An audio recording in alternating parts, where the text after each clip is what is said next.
right, hello everyone. Welcome to Sankofa Video Books Cafe in Washington, D.C. I'm Christina Joy. I'm the events coordinator here at Sankofa. And welcome to our night with Camonghne Felix. Hello, welcome.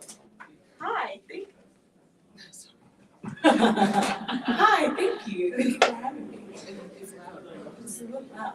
That's a little loud. But y'all can hear us, right? That's good, right? All right. So here we are. Friends in the back. You're kind of distracting. Just want to let you know we are here live with Camonghne Felix, author of Dyscalculia, and I am so excited to talk about this book. I listened to it on audio, and if you don't know, you can actually support Sankofa by listening to audiobooks on Libro.fm because they support small bookstores and Black bookstores. And wow, well, that's my first comment, because anyone who's actually read this book is knows that this is very much so a literary masterpiece in my opinion. Like, That means a lot to me. You're welcome. And I mean that wholeheartedly, because this isn't something I typically would pick up. You know, like I even though it's something I would want to read about, if that makes sense. So a little background on myself. I'm a therapist. So I'm reading about that. Yes, because me and Camonghne met a couple years ago, back at the end of 2021. Yeah. In Union Market. And we just happen to have like it's a mutual acquaintance, but these are your friends. Yeah. Aaron, right? Yes. Yes. Yeah, and Jason. Yes, and Jason. Yes. How are they? They're okay, you know, somewhere being great. That's You already know. We always know. always Somewhere being Jason great. somewhere being great. I can guarantee that one. Yes. Yeah. Yes, absolutely. You know, I didn't even ask you. I didn't even check in. I just kind of drove right in. How are you? I'm good. I'm okay. Today is a good day. I feel that. It's a goodish day. I shouldn't lie. You know, honesty. Right. I'm talking to a therapist. We have to be honest. Listen, I'm very new to this therapy. I literally just graduated last year, so like, don't feel any kind of way. I'm still trying to get my chops. I hear you. I've been working with kids, you know. So, Oh wow. Yeah, so it's been That interesting. seems challenging in the best way. Yeah. I'm working with teens, and like, in reading your book, it was really, I think it was really eye-opening, but it's also something I've already started to see with some kids. Like, one, you talk a lot about, the book's called Dyscalculia, and if you could explain what Dyscalculia is. Yeah, dyscalculia is a learning disorder that manifests similarly to dyslexia, in that it makes it hard or relatively impossible for a person to do basic mathematical calculations. So most of you in this room likely are able to do 2 + 2 pretty easily, but for somebody else it was really hard. Absolutely. So typically, people who have dyscalculia or even dyslexia also have ADHD, because it's a common learning disability that's attached to ADHD. And reading the book, you know, you were diagnosed with ADHD really young or younger, and now it's talk about how all the different diagnoses up until you had gotten your final diagnosis. How did that affect you? So what's funny is that I actually didn't get my ADHD diagnosis that young. I got it around 22. And it really was the sort of like precursor to me even thinking it was worthwhile to invest in like any kind of diagnostic work at all, because what was happening when I was younger was that they were throwing all these different labels at my mom. They were like, it could be ADHD, it could be bipolar, it's probably not that yet, it might be borderline. And she was so frustrated with them like not having anything conclusive to offer that she was like, I'm gonna throw all of it out. We're gonna like say, fuck you to diagnostic work in general, and I'm just gonna do what I can with what I've got. And so she kind of like, and also just the relationship with therapy where like I always felt like I was in the driver's seat, which was like very awkward. Like I wanted them to tell me what was going on, and instead I was telling them what was going on, and they were just taking me at face value. So when I got that diagnosis at 22, that's when I was like, oh, there might be a lot more going on here than I realized. Because when I got my ADHD diagnosis, the diagnostic professional was like, I'm going to be honest with you.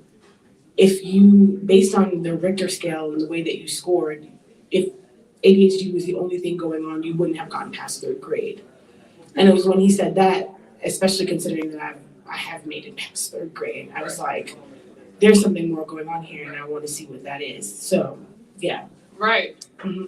And I think what's interesting was during that part of your childhood where like your mom's taking you to different specialists and you're going back and forth, you could tell that you were over it. Like you could tell that you were like, I don't really want to be here. Why are y'all got me up in this this inpatient facility? Yeah. Like why? Can you talk about therapy fatigue? Because I don't think people really talk about therapy fatigue. Therapy fatigue is so real. I mean, I got to a place where I just was like constantly, what's the word? I was just so irritable with all the therapists. Like I was not an easy person to work with because I was so sick of them, right? Like, I mean, this might have to do with just being like an intuitive child, but I like very much knew that they didn't really know what they were doing with me. And even as a child, like nobody really enjoys getting played with. Like I'm not your guinea pig, right? And I knew that really, really young. And I knew that there were things they were leaving out. Like there would be moments where I would be speaking with a therapist and like in the book, this is like a really small thing, but there's a moment with the therapist where she says like, so you just get mad when like you don't do well in school? And it was like, I never said that I don't do well in school. I said that I don't do well in math, right? I'm telling you a specific detail which you're missing. And just realizing over and over again that they were going to miss these key details that like could have led to something useful. I just got really tired of it and honestly just turned it into a game. Like I would go to therapy on Thursdays, usually Wednesdays or Thursdays, and I just turned it into my own little like psychological playground. Like how much could I make my therapist uncomfortable, and like how far could I push them? It was really a really fucked up dynamic. And it's not uncommon, especially for kids that are, you know, behavioral issues in the classroom. And those are actually the kids that I work with. So, but it's like if you're the issue mostly is that they're trying to get the child to be fixed in the classroom environment instead of fixing the root issue, which is either the underlying diagnosis or trauma or something else, anything. But if the primary function is to make you a better student in the classroom, then you're not always going to see like there are so many other things going on that are affecting her performance in school, period. But that's what was so crazy about like leaving the school universe and just going into like a creative universe, because I have mentors who like I called them and told them that I was bipolar or any of the other things that I've been diagnosed with, and they're all like, you know, this makes sense because when you were younger you did this thing and you moved in this way. And I always thought it was concerning, but I thought, let's just see where she goes with it. And while those people aren't the ones diagnosing me, and I don't think that they would consider themselves like able to do that, they had a better understanding of who I was and like the way that my illnesses were manifesting that none of my teachers seemed to be able to, my school teachers seemed to be able to capture, but these like cultural teachers, people outside of the space knew me well enough to validate me when I came home to tell them I've been diagnosed, you know. And that's so important. And can I ask, were the main people you were interacting with in terms of care, were they all white? Oh yes. I had one therapist who was Black that I loved. She was amazing. But as you know, not all therapists have diagnostic like permission, like they're not all allowed to diagnose, and so she didn't have the space to diagnose me, but she was like the best therapist that I had at that time. And also, and it was funny because I realized that one of the prerequisites for me in having a good relationship with a therapist was to feel loved, which is like not a thing that is inherent to the therapeutic space. Like love is not supposed to be of exchange between the therapist and their subject. But this therapist, like I knew she loved me, right? Like would take the train past her house to my house after therapy at 7 p.m. when she has her own kids to make sure I got home safe, would like stop and grab me something to eat before we started because she knew that I would be hungry, right? Like those small acts of love really transformed, had the possibility to like, well, what it did is it made me open to better therapeutic relationships when I got older. So I will quit a therapist real fast in a second, right? If I don't feel like there's love there. And I feel like that's a really healthy thing to be able to do as an adult. I think that's huge because I think one, your therapist, they even tell. So I went to Howard for grad school, and they tell us on our test when we take it to get our licensure, don't answer like how you would actually do things. Right. But answer like Sally, the social worker, because right. that's who they want to hear from. Right. And you know, like there are plenty of therapists who hate the line that we have to walk because of the so-and-so ethics associated with the therapeutic relationship, when really it's still within the white power structure that this field was created. So it's like many Black therapists operate very differently, especially because we know how we're going to interact with our people in general. So there's going to be a certain level of familiarity, like regardless, and you're always going to take care of that person because you know what they're going through at some level, at a very basic level. And you had said something else that I was like, the love stuff. The love, like love. We need the love in therapy, and especially because you said that it helped you form better therapeutic relationships later, and that you're not afraid to leave a therapist. I think a lot of people don't start therapy because they're like, what if I don't like this person? What am I going to do? Exactly. Or like, I had one therapist and she was horrible and that's it. Like, it's like you gotta try on more pants than like, you know what I'm saying? Like, this is a life. Like, therapy is like the only space you get to just let it all out, and there's no expectation. There's nothing, like, you don't have to worry about making anybody feel bad. You can just say it.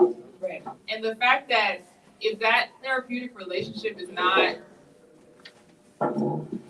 it's not genuine, it is just clinical. And it's just like not a safe space. Exactly. Yeah.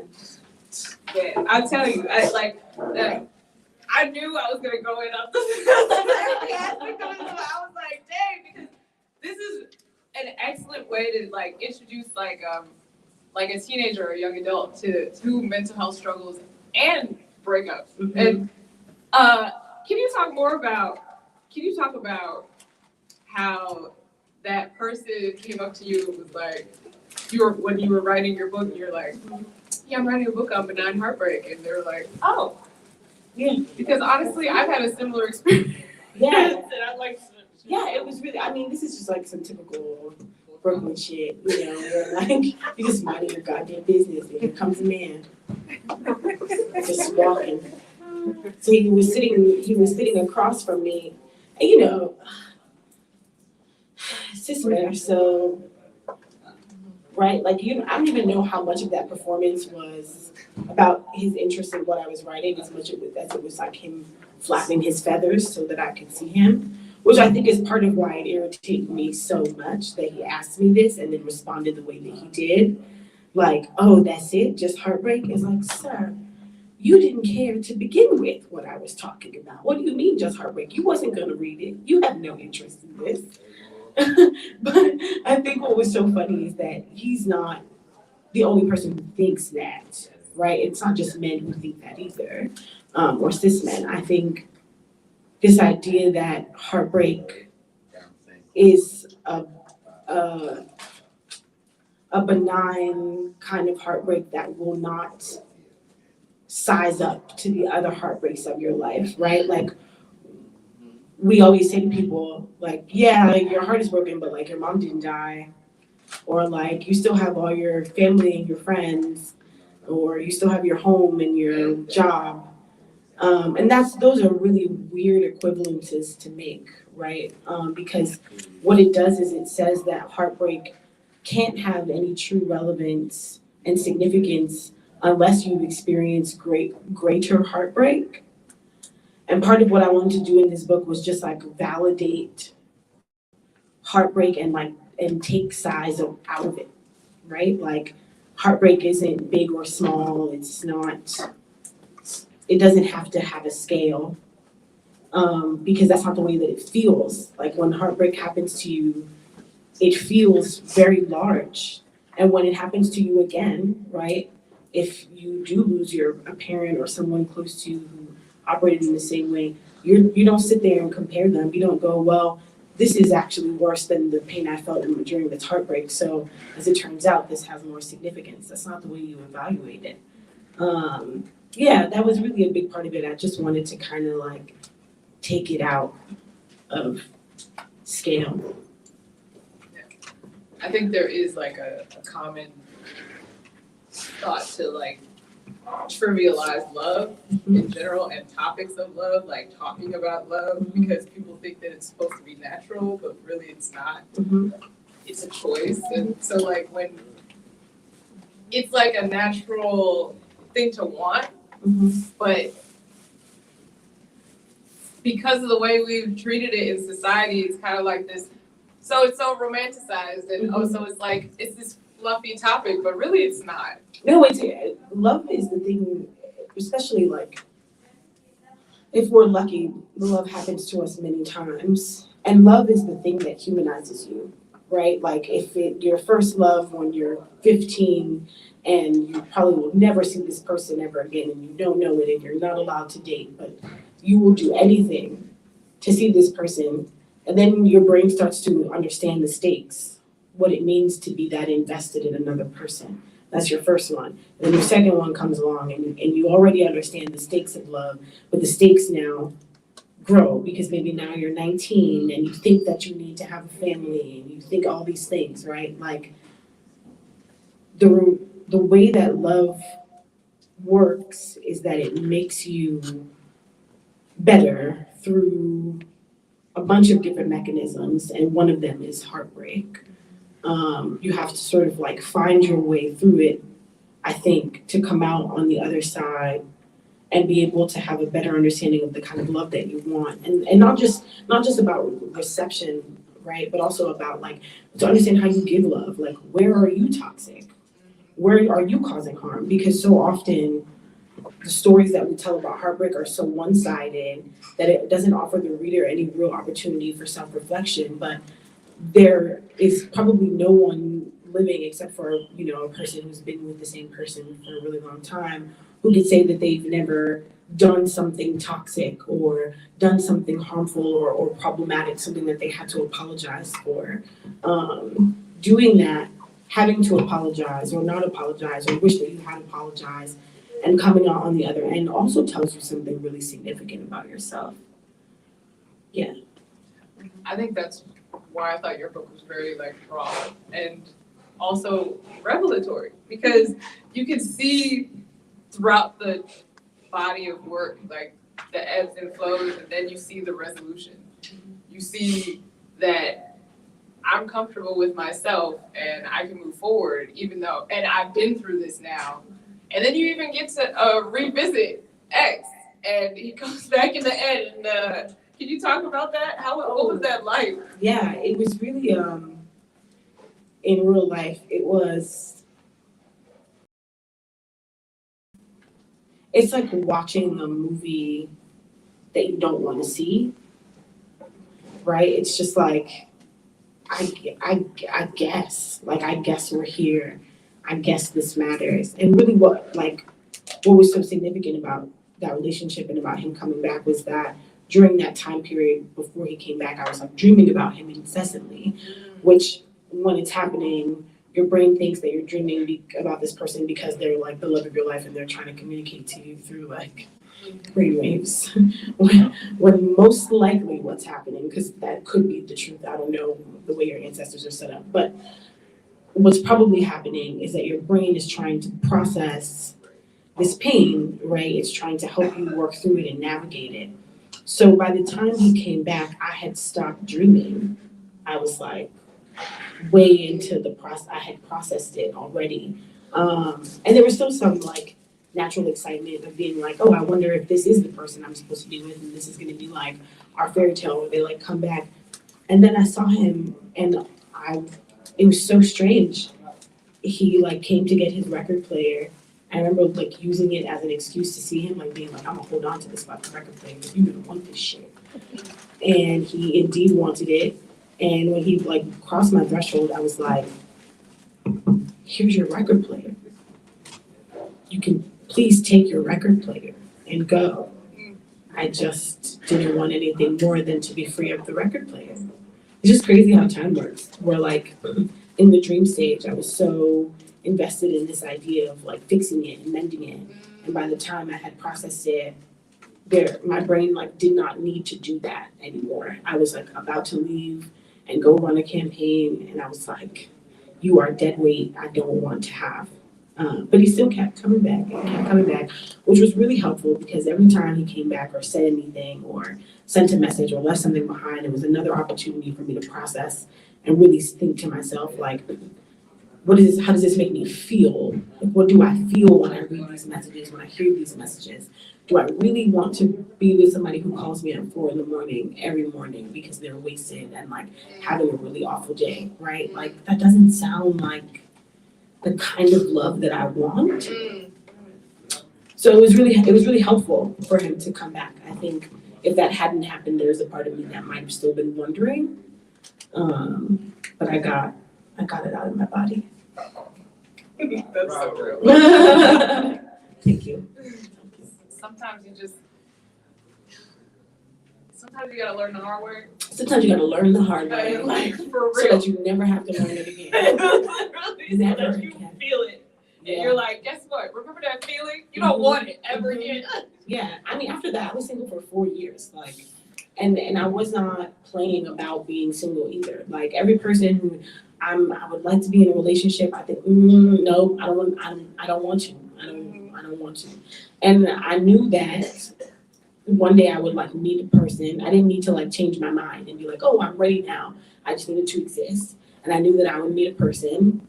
And if it was the person that I genuinely wanted to be with, then my body and my brain would be like, we should do this. And I'm engaged. Hey. But see, this is how doing the work. You know, everyone talks about doing the work, but they don't be telling people what to do. And like, this is what to do. You know what I'm saying? This, you know, you took the time, and I know that I heard you say in the interview that you really started out writing this for yourself, and that this was like to soothe you. Mm-hmm. And I would offer that to other people as well. Writing is soothing, you know, like even if it's like a journal question or like a quick note in your phone. Like I can't tell you how many times I've been freaking out and I just need to type something real quick, and it's like, okay, it's not that. What's so funny too is that like I don't typically write to soothe. Like I'm a person who self-soothes in other ways, in unhealthy ways, frankly, but I don't typically soothe through writing. And this situation, I think, like was so disruptive of like my sense of selfhood that the only thing I could do was just say something to myself. It was like my friend Shira does these things, Shira Ehrlichman, where she texts herself, and it's like mirror conversations, and that's essentially the way that it began. And then and it was compulsive. It would be like I would be on the train about to cry, and I would just like bang something out and put it away for the day. But it started out as a poem, called Your Girlfriend in 30 Parts. It is not a very good poem, but someone actually published it, which I think is hilarious. So it's out there on the internet. And once I got the poem kind of out of the way, like that was the thing that I needed to soothe me. Got it. Poem took that out of the way, and then I'm like looking at this material and starting to like see it shape up into something, and I'm like, oh shit, this actually is a thing that might live outside of me. That felt crazy. So it's just wild that like something that I used to self-soothe when I never self-soothed then turned into like meaningful text that I got to share with people, which definitely makes me think differently about like just like how I approach poetry in particular, but writing in general. Man, I think it goes back to the very famously quoted Toni Morrison quote about making what you need, right? Like, and you even said that too, like, this is what you needed. Mm-hmm. And the more and more we hear about various people in various industries, they made something they wanted to buy, or they wanted to share, or they wanted for themselves. And once you are fully in service to yourself, look at the fruit. Look at the fruit that is there from that. Like, the material. But then I also got to a place though, and what I'm most proud of, I said this in a couple of interviews, I rewrote the book about 10 times. Mm-hmm. And so the first 4 or 5 times, it was still a book that was for me. Mm-hmm. By the time I got to the 5th draft, it was no longer for me, and it became something that could belong to other people and could belong elsewhere in the world.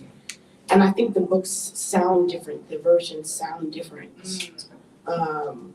My fiance is here and can attest to this. The first half of the book, when I got to draft 5, was just like not good because it was just for me. And she was one of the first people to read it in its entirety. So when she read it and was like, the first half isn't hitting, I was like, oh, I gotta like really like get in my craft bag, and because now I realize that this is going to go to other people, and I don't know if I could like live with myself if Ellie tells me it's not that great, and then I put it out as it is, and then everybody else says it's not that great. Like, what am I going to do? You know, it was a really stressful point for me. You did it though. I'm telling you, like using Dyscalculia first, and then Pythagorean, and the theory and like people behind it. Like I didn't know about that. You know, but you know, being that this is Sankofa, one of my favorite pages is page 21. Yeah, I knew you would. Okay, I was like, listen now, we can't not mention this, but I heard like, especially because I listened to the book and you read it, and I was like, whew! Like, can you read it? Because I need them to hear it. I need y'all to hear this fire right here.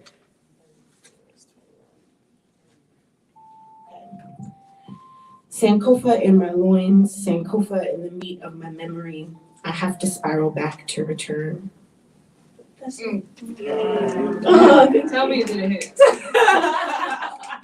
Tell me what. Can you expound on that? Yeah. I also have Sankofa like tattooed between my chest, and it's always, since I was a little girl, I've had like Sankofa and Andrinka symbols everywhere. And a drinker, I always say it's one of those words. One of those. You read them, you see them. Yeah, no one says it. I know what it says. A drinker symbols everywhere in my house, and unfortunately, I will beef with my parents about this for the rest of my life. They made me watch Sankofa when I was like 5. Shut up. Grimy. We've talked about this too. Disrespectful. There's no way a child will watch that movie. No way you're supposed to watch that movie. And that scene where, I mean, it was good. It was helpful for who I became ultimately. And I think both of my parents, as they should have, had a really solid idea of like who they were about to raise and what I was going to become. And they were like, we're going to watch Sankofa, and then we're going to watch. Oh, I can't even talk about that movie. But yeah, that scene where in the very beginning where she's at Elmira Castle and she's being photographed by the photographer, the white photographer, and she's like dancing for him and shucking for him and just doing all of the things, and then she descends into the bottom of Elmira and she starts screaming as they start to capture her. She says like, "I'm an American, but I'm an American," and that scene always got trapped in my head because it's such a cyclical statement, right? For a formerly enslaved Black woman to be screaming that she's American, like just all the double entendres, right? And what it always made me think of was like, how far back does one need to go to not have to be American? Right? Like I felt so offended by that when I was little. I was like, why is she keep yelling that she's American when she's like in Africa? What's wrong with her?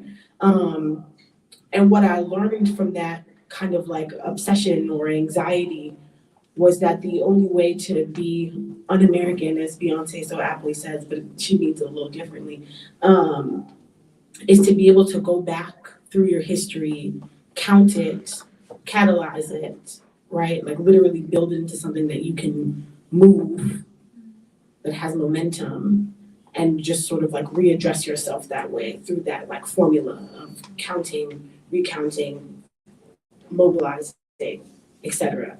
And so that's what that statement really meant, right? It's the section where I'm about to go back into the past and tell you about my childhood, and I'm trying to gesture to the reader that like, this is not a random thing. I'm not telling you about my childhood because I need you to understand my childhood trauma. I'm telling you about my childhood because I need you to understand the past so you understand what it took to actually break through on the other end of this, right?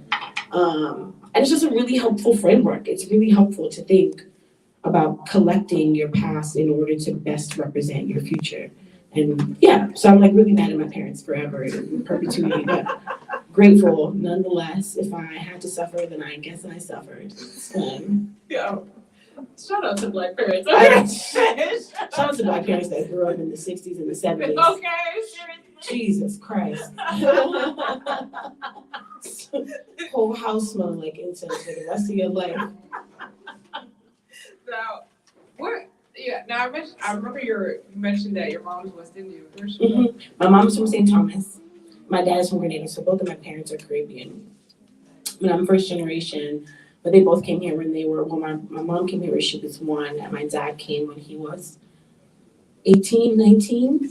So by the time they had me, they'd both been incredibly Americanized. They would be so mad if they heard me say that because they both still have their accents.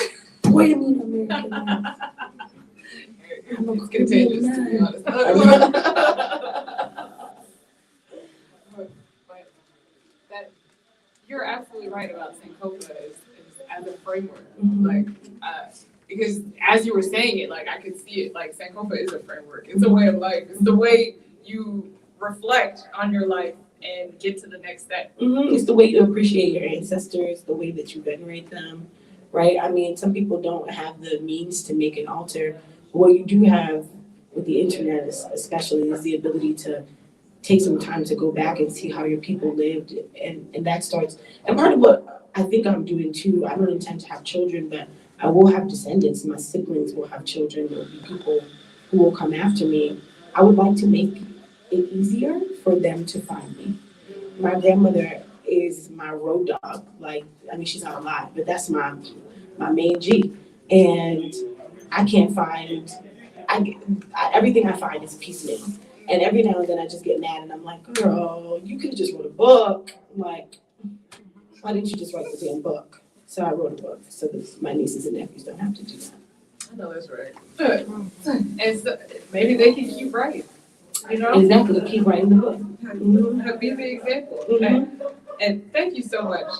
Thank you. I want to open it up for questions from the audience. Does anyone have any questions for Camonghne? Hi. You want to come up here real quick? Get the mic. Well, I can okay, come on. Hey. I think we can say that like love is the animating force in the universe, and I guess distilling that force into some kind of form. I'm just interested in hearing you talk about form more specifically. Yeah. How you move from what is considered sentences that are poetic into a more lyrical mode. How you harness that animating force to write in those different forms. Let's put this book together. What's really cool is that poetry, as you know, is the training ground. It is a really important and really complete, totalizing training ground. And I think something I've learned about love in form and about how love functions in form is in thinking about how you construct form to protect and love on your reader. And so one of the things that I do in Dyscalculia is they're all in these prose block fragments. Some are longer, some are shorter. But I build in respite into the page by leaving all this empty space. I'm giving the reader an opportunity to take a breath, right? Breathing is a really important way of how we love ourselves and love each other, right? I've heard so many times people are reading a book and it's a great book and they're like, I held my breath. And I'm like, I don't want you to hold your breath.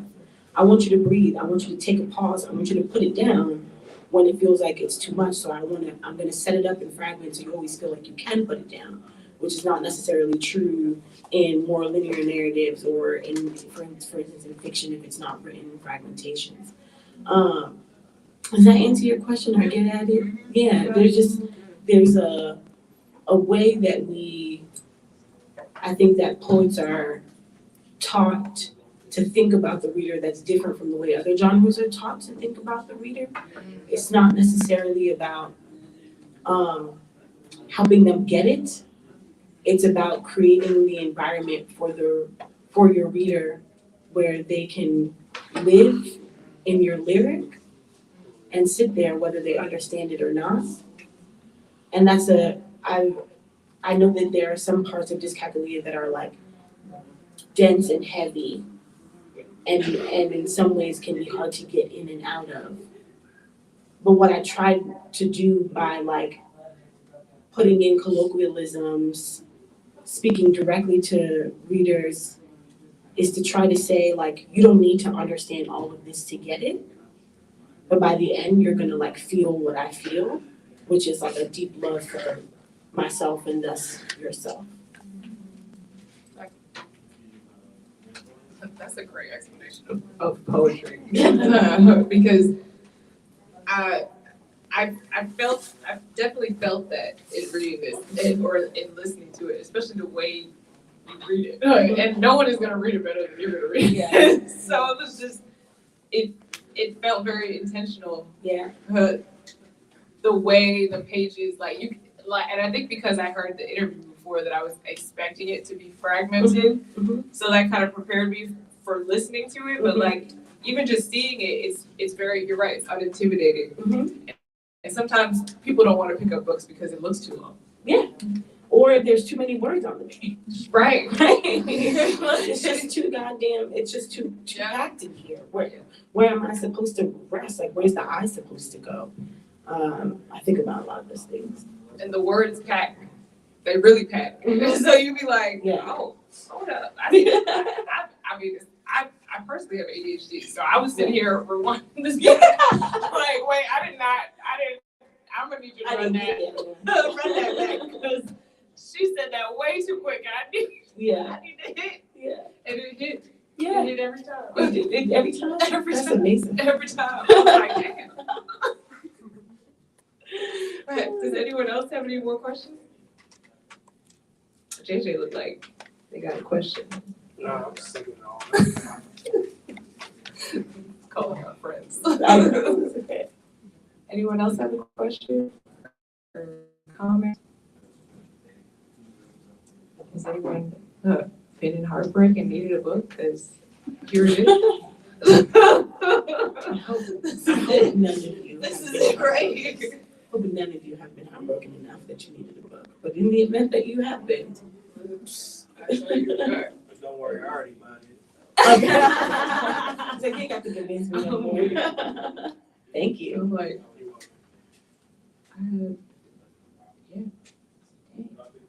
We got the other question. I did.